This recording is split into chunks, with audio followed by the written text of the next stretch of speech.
আমি যে হোটেলে আছি এই হোটেলের নাম হচ্ছে হোটেল গোল্ডেন বিচ। এই বিচের একটি ভিউ দেখুন। এই হোটেলটির অসাধারণ ভিউ রয়েছে। প্রায় 15 তলায় বিল্ডিংটি খুবই দৃষ্টিনন্দন হলেও ভিতরের সার্ভিস কিন্তু খুব একটা ভালো নয়। যেমন কক্সবাজারের খুব সাধারণ মানের একটি হোটেলে যে ধরনের রুম ফ্যাসিলিটি দিয়ে থাকে, এই হোটেল গোল্ডেন বিচ কিন্তু সেই রকম কোনো ফ্যাসিলিটি দেয়নি।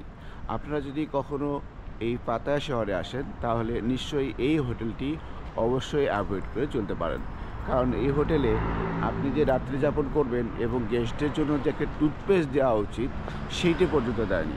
বাট ওভারঅল হোটেলটি অনেক ভালো এবং বিশেষ করে দক্ষিণ এশিয়া থেকে অর্থাৎ সাবকন্টিনেন্ট থেকে অনেক পর্যটক এই হোটেলটিতে এসে থাকে। আমি এখন সকালের ওয়াকওয়েটা আপনাদের দেখানোর জন্য বের হয়েছি। পাতায়াতে কিন্তু একটি সবচাইতে বেশি যেটা আমার চোখে লক্ষ্য হয়েছে যে আমি গত প্রায় 1.5 দিন ধরে এখানে অবস্থান করছি, কিন্তু পাতায়াতে আমি বাংলাদেশের মতো যে প্রায় ব্যাঙের ছাতার মতো যে ডক্টর থাকে অথবা ডিসপেন্সারি থাকে অথবা ওষুধের দোকান থাকে, আমি কিন্তু পাতায়াতে এমন কোনো দোকান দেখতে পাইনি। তো আমার কাছে মনে হচ্ছে যে সত্যি এটা এই শহরের জন্য একটি আশীর্বাদ যে এই শহরে মানুষ খুব একটা সেইভাবে বলতে গেলে অসুস্থ হয় না, বা আমি একটিও পর্যন্ত ডিসপেন্সারি দেখিনি বা কোনো ওষুধের দোকান দেখিনি বা ডক্টর দোকান লেখা আছে এমন কোনো দোকান দেখিনি। আমার তো কিন্তু আশ্চর্য লেগেছে। এই হচ্ছে পাতায়া শহরের মেইন রোড আর কি, আপনারা দেখতে পাচ্ছেন এই মুহূর্তে পাতায়া শহরের মেইন রোড ধরে আমি এগোচ্ছি। আমি আপনাদেরকে পাতায়া বিচ সংলগ্ন জায়গাটি দেখানোর চেষ্টা করব। তো চলুন, এখানে আজব অনেক কিছু দেখা যায়, অনেক কিছু দেখা যায়।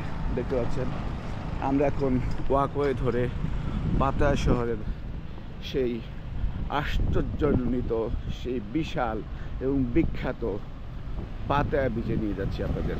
চলুন।